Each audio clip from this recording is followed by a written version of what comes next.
Good afternoon. Today, the Glenn County Grand Jury did return an indictment against Travis McMichael, Greg McMichael, and William Bryan. We were able to call in the grand jury that had already been impaneled prior to the judicial emergency. And we thank Sheriff Jump, the court administration, as well as the clerk's office for making sure that we could be compliant with Chief Justice Melton's judicial emergency order. That judicial emergency order allowed us to bring in grand jurors who had already been impaneled, as long as we could do it in a safe way that went with the public health guidelines as well as social distancing. So we do again thank you, Sheriff, for making those accommodations such that the grand jurors could be safe as they came in to bring forward that indictment. That indictment does have 9 charges on it. Those 9 charges are malice murder, 4 counts of felony murder, and 4 felonies under which the predicates for the felony murder charges.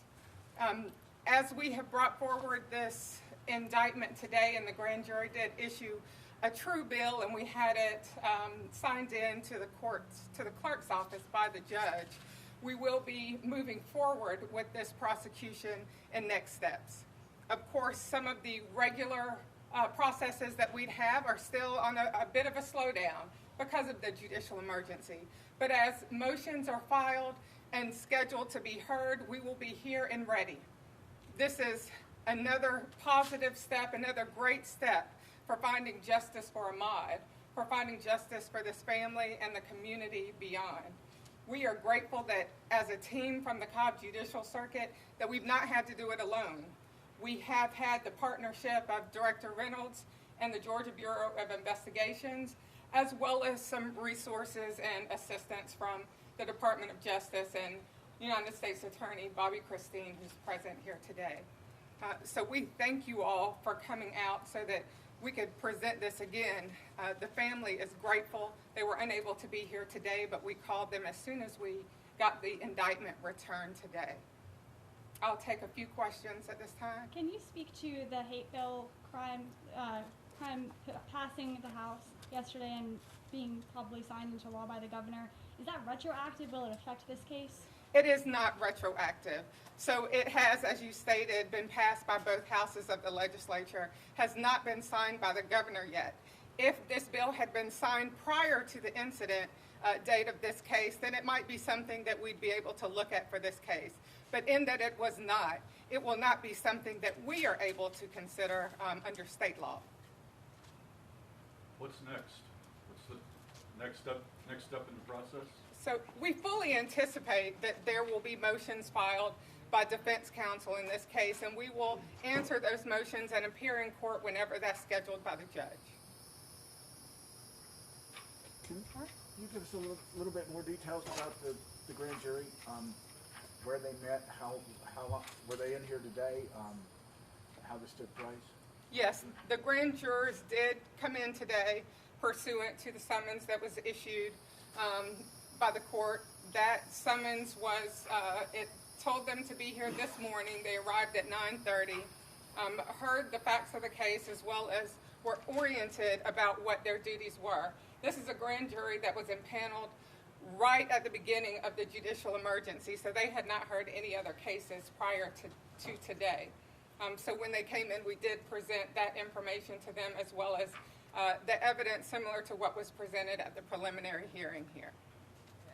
We were able to use the jury assembly room, so it allowed for them to socially distance, not be close to any other grand juror. We provided for them the hand sanitizer. Everybody had masks on, and we made sure that we followed all the public health guidelines that had been presented by the CDC, as well as those guidelines in Justice Melton's judicial emergency order and the further guidance on grand juries.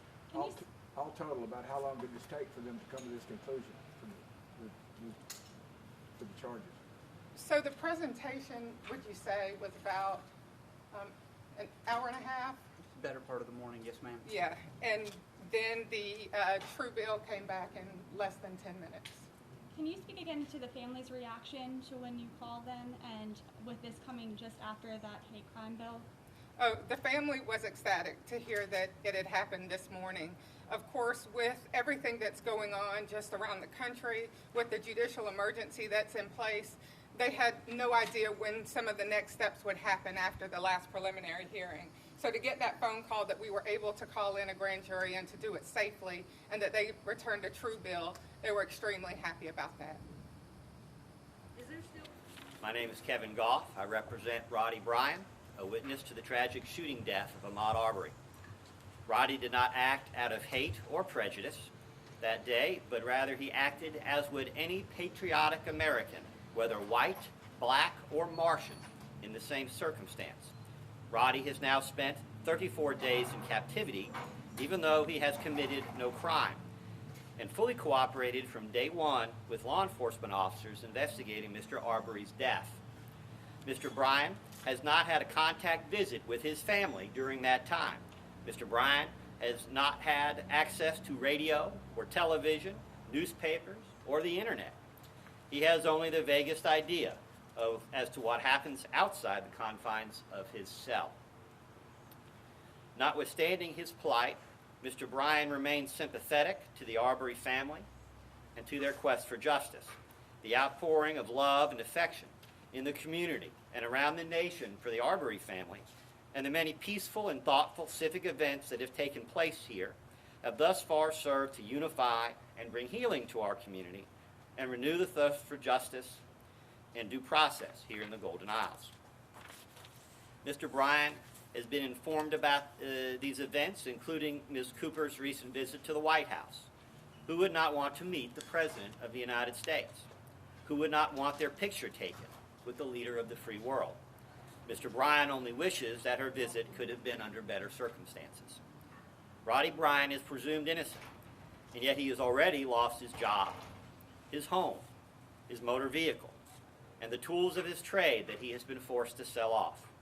Several members of his family have lost their jobs as well. The few remaining physical possessions that Mr. Bryan has have been placed in boxes to be stored at an undisclosed location. Roddie and I continue to trust that in the fullness of time, District Attorney Pro Tempore Joyette Holmes will do right by Roddie.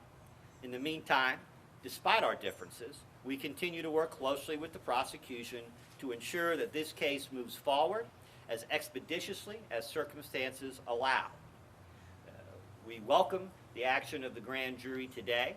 While we disagree with it, it's an important step in the process to moving this case closer to the speedy trial that Roddie has demanded. Nothing that has transpired today changes our commitment to work together to ensure that Mr. Bryan has both a fair and speedy trial to which he is entitled. Sorry about that. As you can see from the amended motion for bond filed today and other developments, there is a great deal of work that remains to be done by all parties before the next hearing. Defendant further notes that, according to multiple news sources, a similarly situated defendant, Atlanta police officer Devin Brosnan, charged with aggravated assault in the tragic shooting death of Rayshard Brooks, was granted a consent bond in the amount of $30,000 by the state of Georgia, and was then released on his own recognizance without actually having posted any cash or other collateral beyond his word. Mr. Bryan, in contrast, stood 100 feet or more away from Mr. Arbery, armed only with his cell phone camera, when Mr. Arbery was shot. It would be manifestly unjust to deny Mr. Bryan bond under these circumstances. Mr. Bryan was also charged with murder, but Mr. Brosnan could likewise have been charged with felony murder under the same legal theories relied upon by the prosecution in this case. It will undermine public confidence in our judicial system as a manifestation of blue privilege if the state of Georgia continues to oppose bond for Mr. Bryan after consenting to bond for Mr. Brosnan. Justice should be blind. Justice should not vary depending on either the county within which one is charged with the crime or the prosecutor to whom the case is assigned. On behalf of Roddie Bryan and his family, we respectfully ask the Honorable Joyette Holmes that she hear our plea and agree to a consent bond for Roddie Bryan. Thank you. I have time for maybe one or two questions. I don't hear any, so that'll be it. Thank you all. Y'all have a good day.